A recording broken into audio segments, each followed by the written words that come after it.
Next theory છે આગળ સંકીર્ણ સંયોજનોમાં રંગ વિશેનો ટોપિક આપ્યો છે. તો સંકીર્ણ સંયોજનોમાં રંગ ક્યારે જોઈ શકાય, સંકીર્ણ સંયોજનમાં રંગ ક્યારે ન હોઈ શકે, તો એના માટે તમારે MCQ આમાંથી પૂછાતા હોય છે. લગભગ થિયરી બેઝમાં આ ક્વેશ્ચન આવતો નથી, પણ MCQ પૂછાય છે એટલે MCQમાં તમારે ધ્યાન રાખવાનું છે કે જ્યારે કોઈ પણ સંક્રાંતિ ધાતુ આયન આપેલી હોય, એ સંક્રાંતિ ધાતુ આયનની ડી કક્ષક, સંક્રાંતિ ધાતુ આયનની ડી કક્ષક સંપૂર્ણ ખાલી હોય અથવા સંપૂર્ણ ભરાયેલી હોય,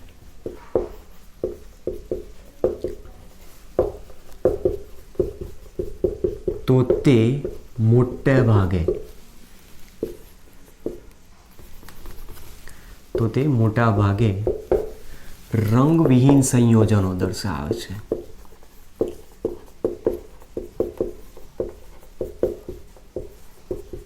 પહેલો પોઈન્ટ આ તમને પૂછી નાખે MCQમાં નીચેનામાંથી કયું સંયોજન રંગવિહીન હશે, તો એમાં ધાતુ આયન ચેક કરો. એ સંક્રાંતિ ધાતુ આયનની ડી કક્ષકને જુઓ, જો ડી કક્ષક એની સંપૂર્ણ ભરાયેલી હોય અથવા ડી કક્ષક એની સંપૂર્ણ ખાલી હોય તે મોટાભાગે સંકીર્ણ સંયોજન રંગ બતાવતો નથી. એમાં તમારે એક્સેપ્શન કયું ધ્યાન રાખવાનું છે, તો એ પણ મેં તમને કહ્યું હતું કે MnO4 -1 અથવા તો પછી KMnO4 છે આપણી પાસે, KMnO4, K2 Cr2O7, K2 CrO4 વગેરે ડી કક્ષક સંપૂર્ણ ખાલી હોવા છતાં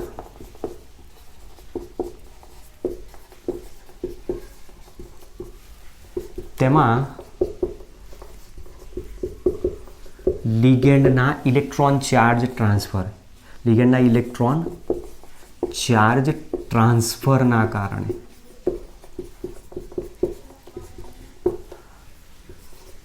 ડીડી સંક્રાંતિ દર્શાવી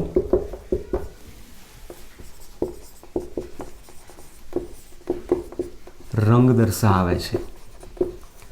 કોઈ પણ સંકીર્ણ સંયોજન રંગ છે કે નહીં ચેક કરવા માટે આપણે પહેલાં આ પોઈન્ટ સમજો. એમાં એક્સેપ્શન આના આપેલા છે. KMnO4માં Mn +7 સ્વરૂપે છે, ક્રોમિયમ +6 છે, ક્રોમિયમ અહીંયા +6 તરીકે દર્શાવેલો છે આપણને.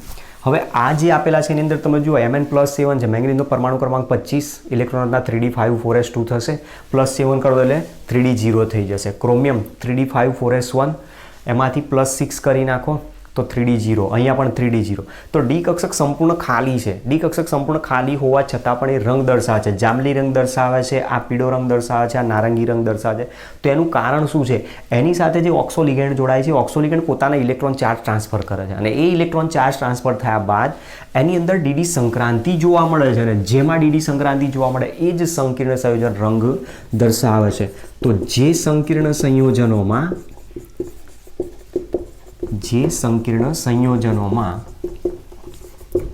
ડીડી સંક્રાંતિ શક્ય બને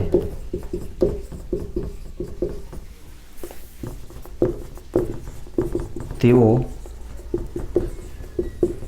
ચોક્કસ રંગ દર્શાવે.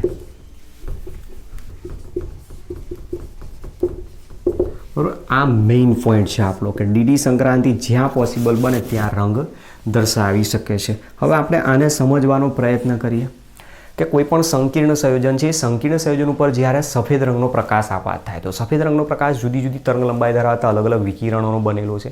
એમાંથી અમુક પ્રકાશના કિરણોનું શોષણ થાય છે અને અમુક પારગમિત થતા હોય છે અથવા તો રિફ્લેક્ટ થતા હોય છે.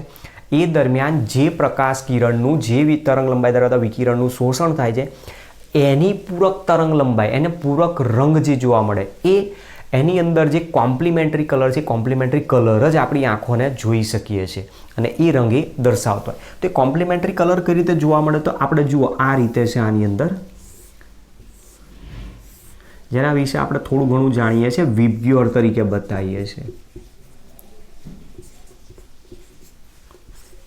બરોબર, અને અહીંયા ઓરેન્જ રેડની વચ્ચેનો ભાગ આવે કે જો સંકીર્ણ સંયોજન ગ્રીન કલરના વિકિરણનું શોષણ કરશે તો એની પૂરક તરંગ લંબાઈ ધરાવતું વિકિરણ એટલે લાલ રંગનું એમાંથી ઉત્સર્જન થતું જોવા મળે તો એ સંકીર્ણ સંયોજન લાલ રંગ દર્શાવશે. જો એ વાયોલેટ કલરનું શોષણ કરશે તો યલો કલર બતાવશે. જો એ ઇન્ડિગો કલરનું શોષણ કરશે તો ઓરેન્જ રેડ બતાવશે. જો બ્લુ કલરનું શોષણ કરે તો એ ઓરેન્જ બતાવશે. અને જો ગ્રીન યલોનું શોષણ કરે તો એ વાયોલેટ કલર દર્શાવતો હોય છે. આ બધી વસ્તુ આપણને શું બતાવે છે? કોમ્પ્લિમેન્ટરી કલર દર્શાવે છે. એમાં એ સમજાવે, જેમાં દાખલા તરીકે TiH2O 6+3 આયન આપણને આપેલો છે. TiH2O 6+3 માં આયન અહીંયા ધાતુ આયન તરીકે હાજર છે Ti+3. ટિટેનિયમનો પરમાણુ ક્રમાંક 22. ઇલેક્ટ્રોન રચના છે argon core 3d24s2. Ti+3 ion બતાવવો છે તો Ti+3 માં ઇલેક્ટ્રોન રચના આર્ગોન કોર 3d1. હવે અહીંયા તમે જોઈ શકો છો અષ્ટફલકીય આપેલું છે.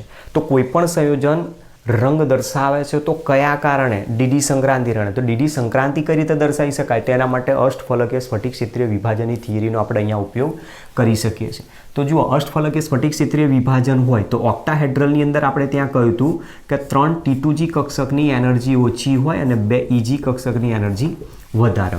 તો Ti+3 આયન માટે જો ઉપયોગ કરીએ તો એની ડી કક્ષકનો એક ઇલેક્ટ્રોન શરૂઆતમાં ભૂમિય અવસ્થામાં છે.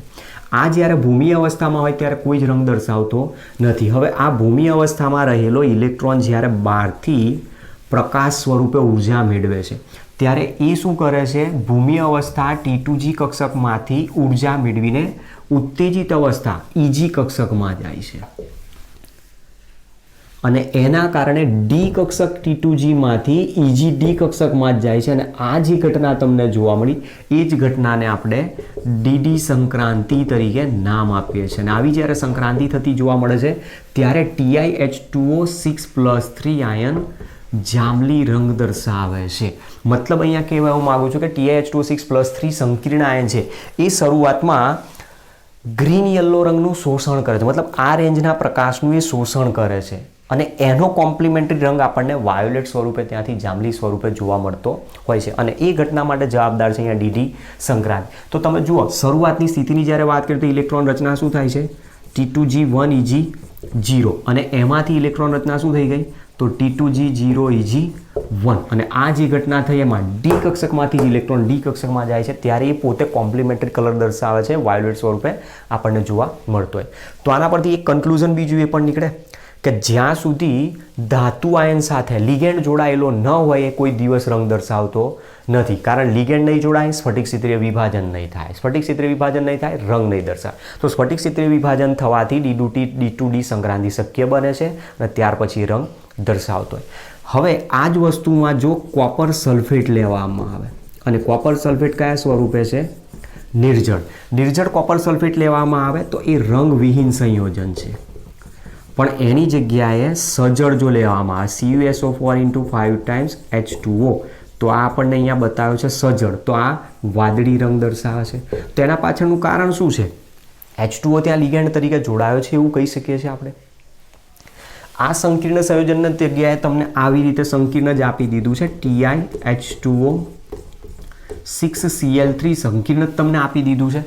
આ સંકીર્ણને જો ગરમ કરી નાખવામાં આવે, તમે આને ગરમ કરશો તો હીટ આપવાથી એમાંથી ક્લોરીન છૂટો પડી જશે. Cl2 તો બાકી રહી જશે એમાંથી ક્લોરીન નહીં. ગરમ કરશો એટલે એમાંથી H2O છૂટા પડી જાય. H2O છૂટા પડી ગયા બાદ TiCl3 એમાંથી બાકી રહે. તો TiCl3 માં કોઈ પણ પ્રકારનો રંગ જોવા મળતો નથી. જે રંગ દર્શાવે છે કોણ છે? TiH2O 6+3 આયન જોવા મળતો હોય છે. જુઓ, હવે એક આ પોઈન્ટ આપણને સમજાવે છે કે રંગ માટે જવાબદાર કોણ છે? તો ડીડી સંક્રાંતિ મેઇન જવાબદાર છે. જે પ્રકાશ કિરણનું શોષણ થાય એનો કોમ્પ્લિમેન્ટરી રંગ જ હંમેશા આપણને સંકીર્ણ સંયોજન રંગ સ્વરૂપે દર્શાવી શકતો હોય છે. હવે કેટલુંક ઉદાહરણથી પણ આપણને પ્રશ્ન સમજાયેલો છે જેમાંથી પણ MCQ પૂછાય છે કે નિકલ ક્લોરાઇડ આપેલો છે. નિકલ ક્લોરાઇડને જ્યારે પાણી સાથે એનું દ્રાવણ બનાવવામાં આવતું હોય, નિકલ ક્લોરાઇડનું જ્યારે જલીય દ્રાવણ અથવા નિકલ ક્લોરાઇડને પાણીમાં દ્રાવ્ય કરવામાં આવે તેમાંથી NiH2O 6Cl2 પ્રકારનું સંકીર્ણ સંયોજન બનાવતું હોય છે. જુઓ કઈ રીતે સમજાવે છે સમજીએ. NiCl2 છે. NiCl2નું જ્યારે જલીય દ્રાવણ બનાવવામાં આવે તો એમાંથી સંકીર્ણ સંયોજન બનાવે છે NiH2O 6Cl2. તો મતલબ અહીંયા સંકીર્ણ બનાવે છે NiH2O 6+2. આ જે સંકીર્ણ છે એ આછો વાદળી રંગ દર્શાવે છે. રંગ કેમ આવ્યો? Ni+2 આયન છે, એની ઇલેક્ટ્રોન રચના તમે બતાવી શકો તો 3D8 છે તો અયુગ્મિત ઇલેક્ટ્રોન છે. અયુગ્મિત ઇલેક્ટ્રોન હશે તો એ ડીડી ટ્રાન્ઝિશન બતાવશે. જો અયુગ્મિત ઇલેક્ટ્રોન ના હોય તો ડીડી ટ્રાન્ઝિશન પોસિબલ બને નહીં. હવે આ જે સંયોજન બન્યું એ સંયોજનમાં જ્યારે ઇથિલિન ડાયમાઇન એડ કરવામાં આવે, મતલબ કોણ એડ કરવામાં આવે? ઇથેન 1,2 ડાયમાઇન. ઇથેન 1,2 ડાયમાઇનને NiH2O 6+2 માં અલગ અલગ કોન્સન્ટ્રેશનમાં એડ કરવામાં આવે. 1:1, 2:1, 3:1 એ પ્રમાણે એડ કરી દેવામાં. મતલબ પ્રમાણ કોનું વધારતા જાઓ? ENનું પ્રમાણ. તો અલગ અલગ સંકીર્ણ બનાવતા. એક EN અહીંયા એડ કરો, 2 H2 અહીંયાથી હટાવો તો NiEN H2O4 અને સંકીર્ણ અહીંયા છે +2 -2 H2O. કેમ 2 H2O દૂર કરે? કારણ કે આ દ્વિદંતીય લિગેન્ડ છે. તમે એને એડ કરો એટલે 2 H2O ત્યાંથી દૂર થશે. અને આ જે સંયોજન છે એનો રંગ જોવા મળે છે આછો જાંબલી રંગ જોવા મળતો હોય છે. ત્યાર પછી ફરીથી તમે EN એની અંદર એડ કરો, 2 H2O હજુ પણ દૂર કરી નાખશે તો NiEN twice H2O twice +2 સંકીર્ણ સ્વરૂપ અહીંયાથી છૂટો પડી શકતો હોય છે. તો આ જે સંયોજન છે જાંબલી રંગ દર્શાવશે. ફરી તમે હજુ આગળ પ્રક્રિયા કરશો તો EN ફરી આની અંદર દાખલ થઈ જશે.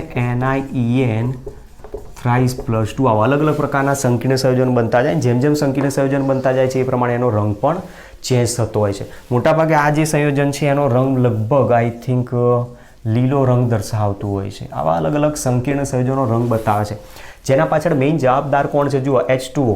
પછી તમે લિગેન્ડ એડ કર્યો એટલે આમાં આ પ્રમાણે સંયોજન આવે. હવે પાણીનું અણુ દૂર થયો, પાણીનું અણુ પાછો એડ કરી દો. પાછો એડ કરશો તો લીલામાંથી આછો જાંબલી બનાવશે, આછો જાંબલીમાંથી પાણી ઉમેરશે એટલે પાછો આછો વાદળી રંગનું સંયોજન બનાવતું હોય. તો લિગેન્ડની હાજરીમાં સંકીર્ણ સંયોજન રંગ બતાવે છે. અને રંગ દર્શાવે છે એના પાછળનું મેઇન કારણ શું બતાવે છે? એમાં લિગેન્ડની હાજરીમાં સ્ફટિક ક્ષેત્રીય વિભાજન અને ડીડી ટ્રાન્ઝિશન. તો આની અંદર તમે જોઈ શકો છો અહીંયા જે આપણે પ્રમાણ રાખેલું છે એ તમે જુઓ. અહીંયા H2Oની અંદર નિકલ ધાતુ એક જ છે, એક EN અને એક મેટલ. અહીંયા એક મેટલ અને 2 EN. અને એ જ પ્રમાણે અહીંયા એક મેટલ અને 3 EN આપેલો છે. તો આ રીતના અલગ અલગ સંકીર્ણ સંયોજનો આપણને દર્શાવેલા જોવા મળતા હોય. તો આ આપણી જે થિયરી હતી એના વિશે સમજાવ્યું. હવે આ થિયરી સિવાય છેલ્લે મેં તમને લાસ્ટ ટોપિકમાં એવું સ્ફટિક ક્ષેત્રવાદના આધારે જ MnO4-1 કેમ D3S સંકરણ બતાવે છે એને સમજીએ. જુઓ, છેલ્લે જે પોઈન્ટ બાકી રહી ગયા છે JEE નીટ માટે આપણે જરૂર છે એની થોડીક અહીંયા ચર્ચા કરી લઈએ એટલે આપણું કામ આ ચેપ્ટરનું પૂરું થઈ જાય. તમારી આ ફાઇનલ થિયરી છે, હવે એવું સમજવાનું છે, બરાબર? આના પછી આપણે ચેપ્ટર કમ્પ્લીટ થઈ જશે. ચલો, તો આપણો જે પોઈન્ટ છે MnO4-1ની વાત કરે છે. MnO4-1 છે જેને આપણે કહીએ છીએ મેંગેનેટ આયન. મેંગેનેટ આયનમાં Mn નો ઓક્સિડેશન નંબર થશે +7. મેંગેનીઝનો પરમાણુ ક્રમાંક 25, ઇલેક્ટ્રોન રચના argon core 3d5 4s2. Ion કયો બતાવવાનું કીધો? Plus ion Mn+7. Mn+7 ion તરીકે છે તો ઇલેક્ટ્રોન રચનામાં 7 ઇલેક્ટ્રોન દૂર કરી દો એટલે 3d0 4s0 થઈ જાય. ક્લિયર? હવે આ જે સંકીર્ણ છે એ કયા પ્રકારની છે? Ml4 રચના. Ml4 રચના જો હોય તો સ્ફટિક ક્ષેત્રીય વિભાજન બતાવવાનું છે આપણે. સમચતુષ્ફલકીય સ્ફટિક ક્ષેત્રીય વિભાજન. સમચતુષ્ફલકીય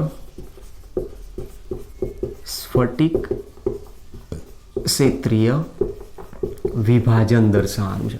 તો એની અંદર મેં તમને આગળના પોઈન્ટમાં કહ્યું હતું, તમે યાદ કરજો. સ્ફટિક ક્ષેત્ર વિભાજન જો ચતુષ્ફલકીય ક્ષેત્રમાં હોય તો એમાં લિગેન્ડ જે ગોઠવાતા હોય છે, આ આપણી પાસે અહીંયાથી પસાર થતી 3 અક્ષો છે એક્સ વાય ઝેડ અને લિગેન્ડ જે ગોઠવાય છે અહીંયા ગોઠવાતા હોય છે, જેના કારણે અક્ષો તરફ ફેલાયેલી જે કક્ષક હોય છે ડી કક્ષક, એ જ ડી કક્ષકને લિગેન્ડ પોતાના ઇલેક્ટ્રોન યુગમાં દાન કરી શકે છે. તો અક્ષો તરફ ફેલાયેલી જે કક્ષક હોય એ તો કઈ છે? T2G કક્ષક. સમચતુષ્ફલકીય ક્ષેત્રમાં સ્ફટિક ક્ષેત્ર વિભાજન કરો છો તેમાં શું થાય? T2G અને EG કક્ષકોની એનર્જીમાં ચેન્જ થશે, જેમાં T2G કક્ષકને જ માત્ર ઇલેક્ટ્રોન દાન કરી શકે છે, EG કક્ષકને ઇલેક્ટ્રોન દાન કરી શકતો નથી. તો તમે જુઓ Mn+7ની બોક્સ ઇલેક્ટ્રોન રચના જો દર્શાવીએ તો 3D ઇલેક્ટ્રોન રચના 1 2 3 4 3D કક્ષક ખાલી છે, 4s કક્ષક ખાલી છે. એની સાથે 4 ઓક્સોલિગેન્ડ જોડાય છે. એ ઓક્સોલિગેન્ડ ઇલેક્ટ્રોન માત્ર કોને દાન કરશે? T2G કક્ષકને જ દાન કરશે. આપણી પાસે EG છે dz2 dx2 minus y2 dxy dyz dxz. તો આ 3 T2G કક્ષકોને જે ઇલેક્ટ્રોન દાન કરશે MnO4 -1 બનાવવા માટે.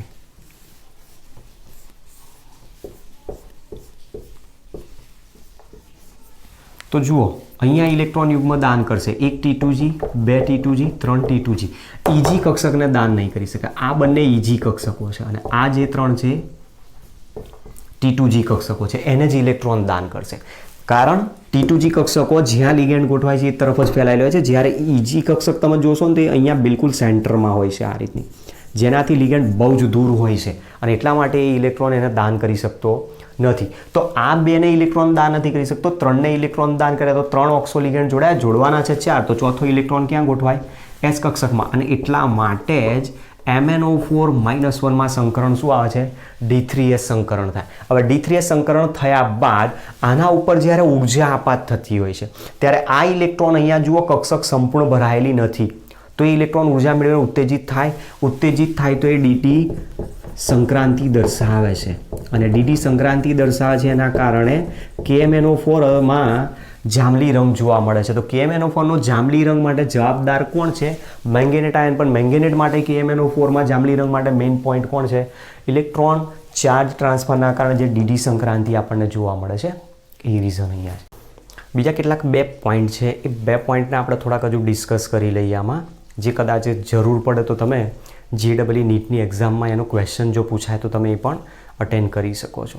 એમાંનો એક છે effective atomic number. Effective atomic number એ આપણે જે કહીએ છીએ ને કે સંકીર્ણ સંયોજનની સ્થિરતા સમજાવવા માટેનો એક પોઈન્ટ આપેલો છે, જે ખરેખર એકચ્યુઅલી પરફેક્ટલી સાચો નથી, પણ ક્યારેક ઇફેક્ટિવ એટોમિક નંબર પૂછી નાખે છે. ઇફેક્ટિવ એટોમિક નંબરના આધારે તમે એની સાથે કેટલા લિગેન્ડ જોડાયેલા છે એ પણ નક્કી કરી શકો છો. ઇફેક્ટિવ એટોમિક નંબર કેટલો હોઈ શકે છે એવો પણ પૂછી શકે. અને ઇફેક્ટિવ એટોમિક નંબરના આધારે અહીંયા સ્થિરતા એની કઈ રીતે સંકીર્ણની સમજાવી શકાય છે. ઇફેક્ટિવ એટોમિક નંબર શોધવું હોય તો એકચ્યુઅલી કઈ રીતે શોધી શકાય છે? તો સંકીર્ણની સ્થિરતા સમજાવવા માટે ઇફેક્ટિવ એટોમિક નંબરનો યુઝ કરવામાં આવે છે. અસરકારક પરમાણ્વીય ક્રમાંક જેને કહેવાય effective atomic number. Effective atomic number કઈ રીતે શોધી શકાય તેના માટેની એક ફોર્મ્યુલા છે. Effective atomic number is equal to ધાતુનો પરમાણુ ક્રમાંક ઓછા ધાતુનો ઓક્સિડેશનાંક વત્તા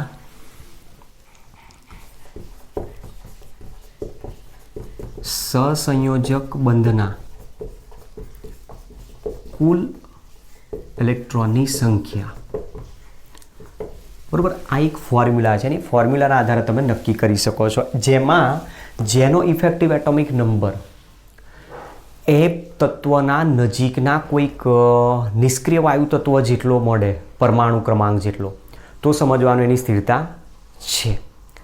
હવે એના આધારે સમજવા પ્રયત્ન કરીએ. જુઓ, દાખલા તરીકે ઇફેક્ટિવ એટોમિક નંબર શોધવાનો આપણને પૂછે તો કઈ રીતે શોધી શકે? સપોઝ માની લો કે સંયોજન આપેલું છે NiH2O 6+2 અને તમને એમાં નિકલનો ઇફેક્ટિવ એટોમિક નંબર પૂછ્યો હોય તો કઈ રીતે શોધી શકાય? તો En ઇઝ ઇક્વલ ટુ નિકલનો પરમાણુ ક્રમાંક 28, સાથે સાથે એનો ઓક્સિડેશન નંબર 2 છે અહીંયા, પ્લસ 6 લિગેન્ડ જોડાયા, 6 સંવર્ગ સહસંયોજક બંધ બનાવ્યા, તો 6 સંવર્ગ સહસંયોજક બંધમાં 6 દુના 12 ઇલેક્ટ્રોન થશે એમાં. તો બાકી શું રહ્યા? 28 - 2 એટલે 26 + 12 મતલબ કે 38. 38 છે તો મતલબ તમે જુઓ નિકલનો નજીકનો નિષ્ક્રિય વાયુ તત્વનો અહીંયા જે પરમાણુ ક્રમાંક આવે કેટલો આવે? 36. તો અહીંયા 36 થતો નથી, મતલબ ક્રિપ્ટોન જેટલો આપણને મળતો નથી, તો મતલબ આની સ્ટેબિલિટી ઓછી છે એવું આ રૂલ્સ ઉપરથી કહેવામાં આવે છે. ચલો બીજું ઉદાહરણ સમજીએ. FeCN6 4-. આમાં ઇફેક્ટિવ એટોમિક નંબર શોધવો છે. તો ઇફેક્ટિવ એટોમિક નંબર જો શોધવો હોય તો Fe નો પરમાણુ ક્રમાંક 26, ઓક્સિડેશન નંબર અહીંયા થશે 2 પ્લસ 6 દુના 12 ઇલેક્ટ્રોનની સંખ્યા થશે. તો તમે જોઈ શકો છો, જુઓ 26 - 2 એટલે 24 + 12, તો ટોટલ કેટલો થઈ ગયો? 36, જે કોના બરાબર છે? ક્રિપ્ટોન જેટલો. મતલબ આ સ્થાયી છે એવું તમે આના ઉપરથી કહી શકો છો. ચલો બીજો ક્વેશ્ચન છે આમાં FeCN6 3-.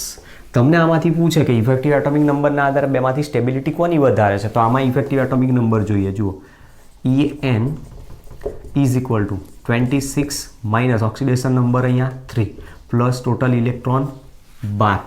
તો આની અંદર તમે જોઈ શકો છો 23 + 12 મતલબ કે 35.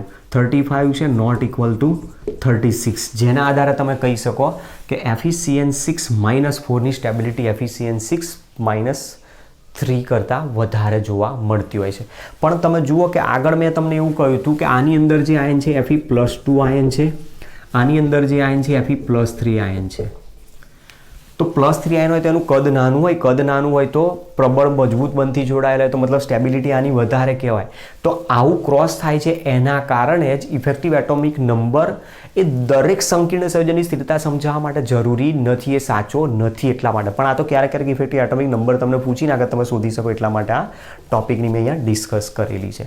ચલો તો એક આ પોઈન્ટ છે આપણો. બીજો પોઈન્ટ લઈએ, crystal field splitting energy, CFSE જેને કહેવામાં આવે છે.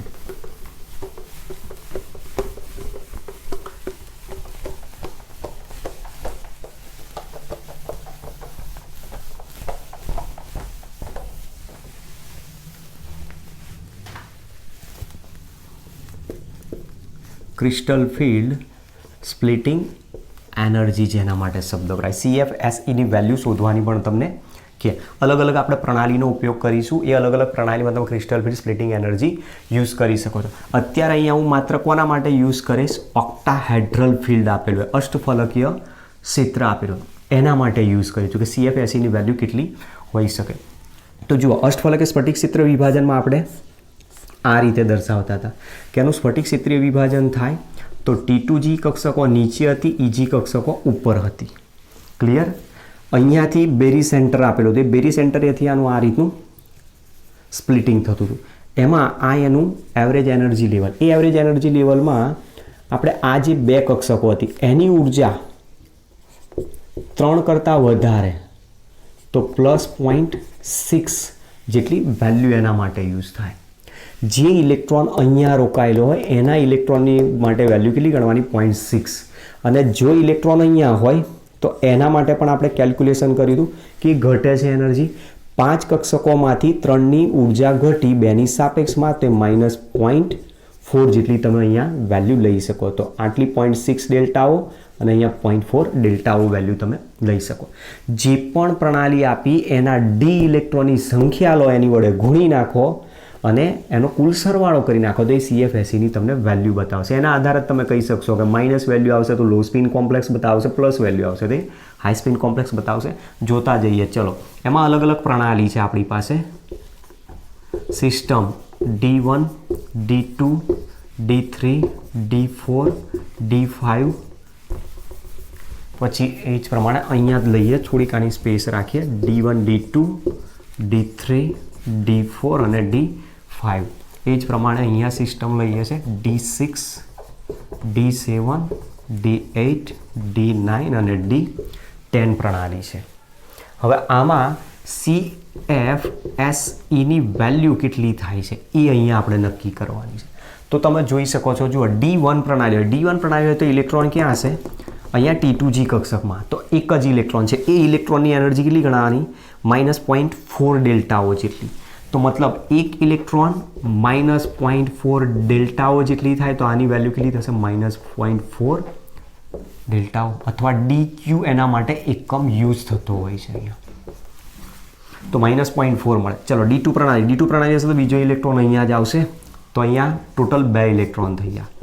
2 × -0.4 એટલે -0.8.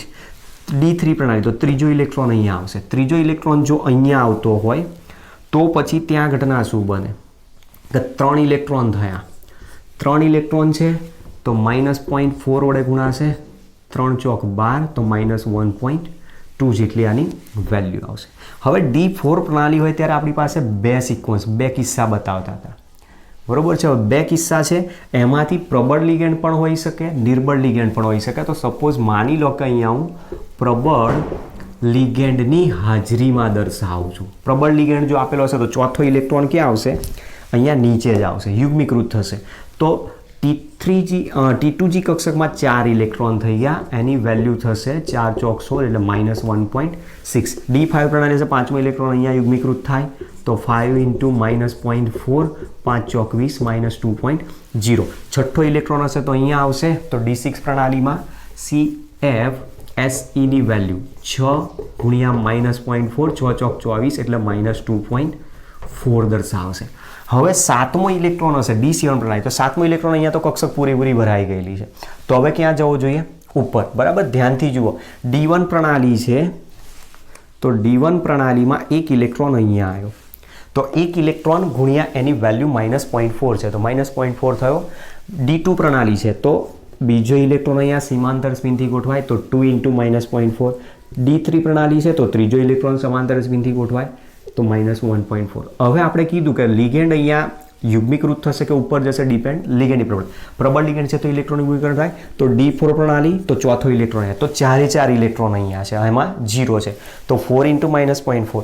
5મો ઇલેક્ટ્રોન તો અહીંયા યુગ્મીકૃત થયો તો 5 × -0.4. છઠ્ઠો ઇલેક્ટ્રોન યુગ્મીકૃત થયો તો 6 × હવે 7મો ઇલેક્ટ્રોન હશે તો ઉપર જાય તો 7મો ઇલેક્ટ્રોન જો હું અહીંયા મૂકું તો હવે અહીંયા વેલ્યુ 6 × -0.4 પ્લસ એક ઇલેક્ટ્રોન અહીંયા આવ્યો તો 1 × EGમાં એની એનર્જી છે 0.6 જેટલી વેલ્યુ તો -2.4 પ્લસ 0.6 તો -1.8 વેલ્યુ થશે આની. ચલો એ જ પ્રમાણે 7મો ઇલેક્ટ્રોન હશે તો અહીંયા આવશે.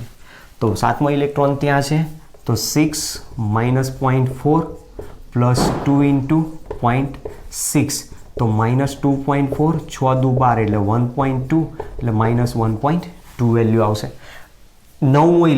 8મો ઇલેક્ટ્રોન સોરી 6 ને 2 8 9મો ઇલેક્ટ્રોન હશે તો અહીંયા ગોઠવાશે. 9મો ઇલેક્ટ્રોન અહીંયા ગોઠવાય તો વેલ્યુ થશે 6 -0.4 પ્લસ 3 × 0.6 તો -2.4 પ્લસ 6 દુ 6 તરી 18 એટલે 1.8 તો -0.6. ચલો એ જ પ્રમાણે D10 પ્રણાલી હશે તો 10મો ઇલેક્ટ્રોન અહીંયા ગોઠવાય. 10મો ઇલેક્ટ્રોન અહીંયા ગોઠવાય તો 6 -0.4 પ્લસ 4.6 6 ચોક 24 એટલે -2.4 6 ચોક 24 એટલે +2.4 તો ઇઝ ઇક્વલ ટુ વેલ્યુ શું થઈ ગઈ? 0 થઈ ગઈ. તો તમે આ જુઓ ક્રિસ્ટલ ફિલ્ડ સ્પ્લિટિંગ એનર્જી ઉપરથી તમને એક વસ્તુ મળે, જેમ ક્રિસ્ટલ ફિલ્ડ સ્પ્લિટિંગ એનર્જીની વેલ્યુ વધતી જાય અને એ પણ નેગેટિવ જો આપેલી હશે વેલ્યુ તો એ હાઈ સ્પિન કોમ્પ્લેક્સ બનાવતો લો સ્પિન કોમ્પ્લેક્સ બનાવતો હોય, અને જો એની વેલ્યુ ધીમે ધીમે ઘટવા માંડે તો એ હાઈ સ્પિન કોમ્પ્લેક્સ બનાવશે. કારણ તમે જુઓ આ વેલ્યુ વધારે છે, આ ઓછી આ ઓછી આ ઓછી આ ઓછી આ એનાથી પણ ઓછી થઈ ગઈ. હવે ઓછી કેમ થઈ? પહેલાં એક ઇલેક્ટ્રોન હતો -0.4 આવ્યો, પછી 2 અયુગ્મિત ઇલેક્ટ્રોન -0.8 આવ્યો, 3 અયુગ્મિત ઇલેક્ટ્રોન -1.6 આવ્યો. તો વેલ્યુ તમારી પાસે જેમ જેમ જાય છે એમ વેલ્યુ એની ઘટતી જાય છે. એ વેલ્યુ ઘટ્યા બાદ પાછી ઇલેક્ટ્રોન અહીંયા યુગ્મીકૃત થવા માંડે એટલે વેલ્યુમાં પાછો ફરીથી ચેન્જ આવવા માંડ્યો. એટલે ત્યાં low spin complex high spin complex વિશે પણ તમે આના ઉપરથી સમજાવી શકો છો. પણ એકચ્યુઅલી આપણે આ કોઈ જગ્યાએ એ રીતે પ્રશ્ન પૂછાતો નથી. સીધો તમારો જે પ્રશ્ન હશે એની CFSE ની વેલ્યુનો જ પ્રશ્ન પૂછાય તો રેર કેસમાં, શક્યતાઓની બહુ ઓછી છે. તો આ રીતનું આપણી પાસે જે ચેપ્ટર હતું એ કોમ્પ્લેક્સ કમ્પાઉન્ડનું ચેપ્ટર જે ટોટલી ટોપિક અહીંયા કમ્પ્લીટ થાય છે. સામાન્ય એકાદ ટોપિક છે ખાલી બાકી રહેલો, એ ટોપિક તમે તમારી રીતે રીડ કરીને પણ સમજી શકો છો. વેલેન્સ બોન્ડ થિયરીની મર્યાદાઓ ક્યારેક ક્યારેક બોર્ડની એક્ઝામમાં પણ પૂછાતી હોય છે. તો વેલેન્સ બોન્ડ થિયરીની મર્યાદાઓ છે જે આપણે વેલેન્સ બોન્ડ થિયરી 11થમાં ભણ્યા હતા એની જ મર્યાદાઓ આપણી છે. તમે ઇઝીલી એકદમ એને સરળતાથી રીડ કરીને સમજી શકો એવા છે. બરાબર, તો આજનું ચેપ્ટર આપણું અહીંયા આજે સમાપ્ત કરીએ છીએ અને હવે પછી નેક્સ્ટ ચેપ્ટરમાં આપણે નવા લેક્ચરથી મળીએ છીએ. Thanks to all.